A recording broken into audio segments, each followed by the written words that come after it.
Hi, my name is Tarina Sternad and I teach K-5. I've been on maternity leave since November, so I'm getting ready to come back to the classroom. So today I'm doing a little prepping.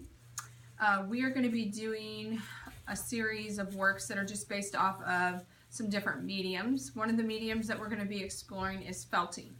Now, I'm going to be doing this with my second graders, and we all know that felting can kind of be an expensive project, but when I was at National Convention in Chicago last year, I saw this project being done, and I thought, hey, this is a perfect way to incorporate that into my classroom.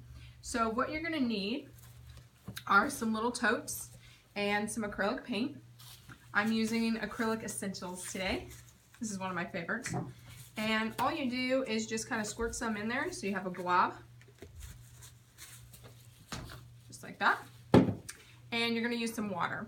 Now, you don't want to fill the tote completely full of water because you're going to be using polyfiberfill, which is like pillow stuffing, and it will absorb all that liquid. So you don't need a ton of water. Now, if your color turns out lighter than you wanted, next time you mix, more paint, less water. Okay? So then I'm just going to take my little spoon and stir it up. Now, I'm lazy, like some art teachers are, and I wear gloves because that way I don't have to wash my hands every time I switch colors. I just wipe them off. It comes right off. Same thing with my spoon. Once I kind of get done mixing it, I just wipe it off and it's ready for the next color. Now, polyfiberfill you can buy at Walmart. You can buy it also in bulk. This one came from School Specialty. So we're going to need, if you buy it this way, be prepared when you open it because it's like, it explodes. They pack it in there good, so you get your money's worth.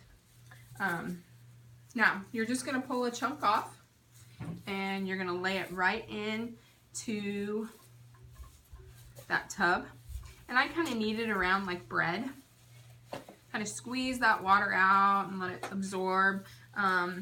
You want to kind of pull some of the fiber apart so that it gets in there and kind of evenly distributes that color for you. Otherwise you might end up with some lighter spots, which can be fine too. And then I'll just lay that back in and let it actually absorb.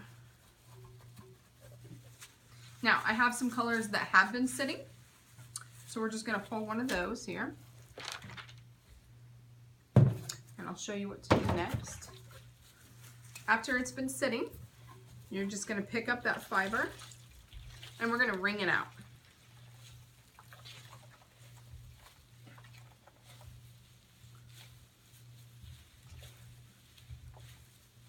Now the more liquid that you can get out of it, the less drying time you're going to have.